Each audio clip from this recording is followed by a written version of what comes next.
positions in the new Afghan government. Others had joined the Taliban and made common cause with al-Qa'ida, and we were doing our utmost to kill or capture them. Osama bin Laden was hiding somewhere in northern Pakistan, though where exactly, we still didn't know. The vast majority of al-Qa'ida's remaining senior leadership and operatives were plotting attacks against the U.S. homeland, Afghanistan, and Pakistan from their new safe haven in Pakistan's federally administered tribal areas, another place familiar to me from the 1980s. But unlike bin Laden, whose trail had gone cold after December 2001, we knew where many of al-Qa'ida's other senior leaders and operatives were, and we were taking appropriate action to kill or capture them. And we were working around the clock to find bin Laden. In July 2008, the United States had begun an intense air campaign against al-Qa'ida and its safe haven providers in the Afghanistan-Pakistan border region that was showing promising results. As Assistant Secretary of Defense for Special Operations, Low-Intensity Conflict, and Interdependent Capabilities, and then as Undersecretary of Defense for Intelligence, I had a major role in designing and overseeing the drone war, an operation revolutionary in its precision and strategic effectiveness. In March 2009, Jim Clapper, my predecessor as Undersecretary of Defense for Intelligence, and I visited the same site at Warsaw, but with a very different purpose. We were there to review plans for a new facility we were constructing, the first of 4 we planned to build in Pakistan's border region, to train Pakistan's Frontier Corps.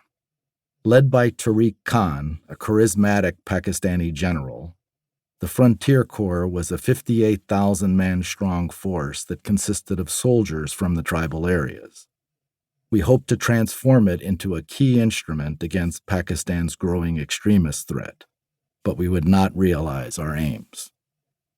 With a Pakistan Army colonel seconded to the Frontier Corps, a major from ISI, and Colonel Kurt Sontag, the commander of our special forces in Pakistan, at our side, Jim and I were briefed on construction plans and the proposed training curriculum.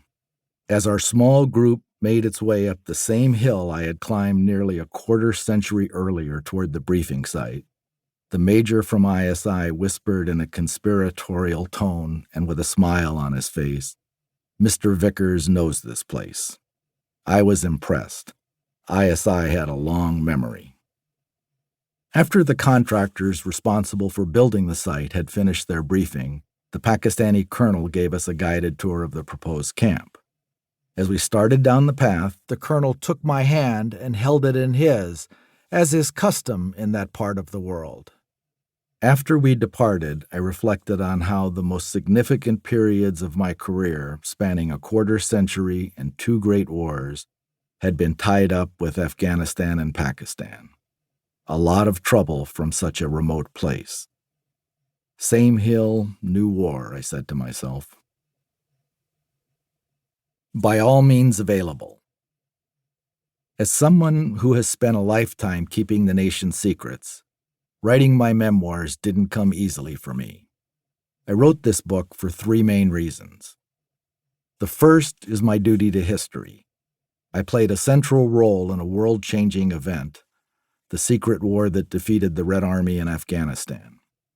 As former CIA analyst Bruce Rydell argues in the introduction to his outstanding What We Won, America's Secret War in Afghanistan, 1979 to 89, the CIA's defeat of the Red Army in Afghanistan was a pivotal event in modern history, one that set off a rapid chain of world-changing events, the end of the Cold War and near constant threat of global nuclear annihilation, the fall of the Berlin Wall and reunification of Germany, and the collapse of the Soviet Empire.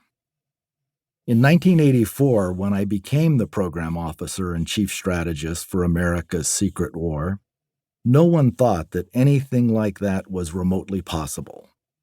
During the decisive years of 1984 to 1986, I was responsible for developing the war-winning strategy that led to the Red Army's defeat.